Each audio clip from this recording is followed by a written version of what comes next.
Советского информбюро.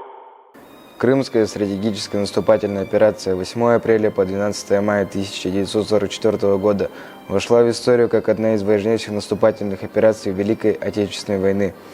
Ее целью было освобождение Крымского полуострова, важного стратегического плацдарма на Черноморском театре военных действий, путем разгрома удерживающей Крым 17-й немецкой армии генерал-полковника Йеннеке. Боевые ресурсы Красной армии превосходили силы противника в 4 раза. 7 мая начался штурм Севастопольского укрепленного района, имевшего многочисленные железнобетонные доты и дзоты, построенные на холмах и высотах на протяжении 9 километров. Все эти первоклассные оборонительные сооружения были прикрыты широко развитой сетью траншей, проволочных заграждений и минных полей.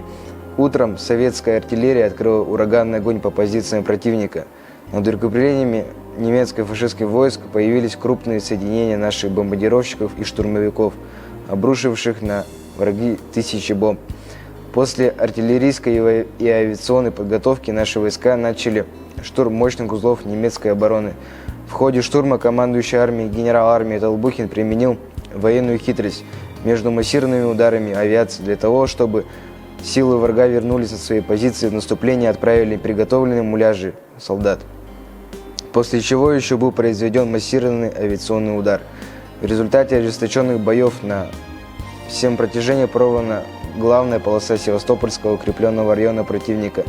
Наши части владели важнейшим узлом обороны немцев Сапун-горой. Противник предпринимал буквально все меры, чтобы спасти положение. Немцы бросали в контратаке пехоту, танки и самоходные орудия. Против наших наступающих войск они использовали все свои огневые средства. Однако удар советских войск был настолько ошеломляющим, что противник понес тяжелые потери и оставлял одну позицию за другой.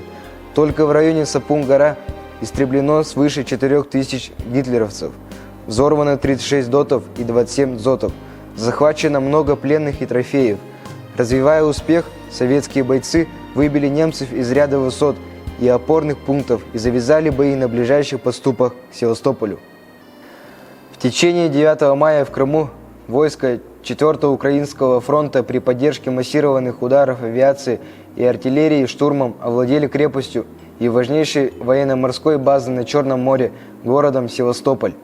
Советские артиллеристы выдвинули на побережье до 60 орудий и прямой наводкой уничтожали вражеские суда, находившиеся в северной и южной бухтах. Тем временем советские пехотинцы и танкисты при поддержке массированных ударов авиации и артиллерии пошли на штурм внутреннего Севастопольского обвода, последнего железнобетонного оборонительного рубежа немцев на ближних подступах к Севастополю.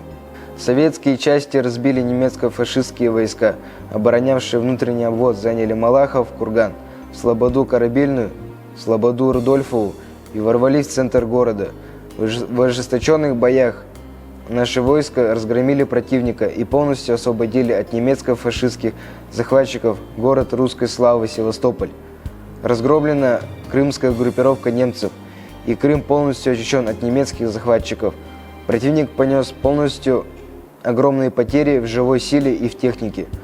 В 1941-1942 годах советские войска в невиданно тяжелых условиях 250 дней обороняли Севастополь. В течение многих месяцев они отбивали бешеный натиск немецко-фашистских войск и наносили им тягчайшие потери. В 1942 году только за последние 25 дней штурма Севастополя немцы потеряли до 150 тысяч солдат и офицеров, из них не менее 60 тысяч убитыми.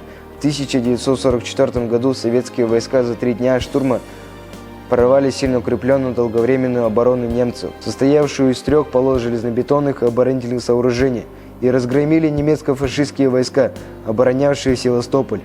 Длительная героическая оборона Севастополя в 1941-1942 годах Красная армия показала непревзойденный пример мужества и храбрости.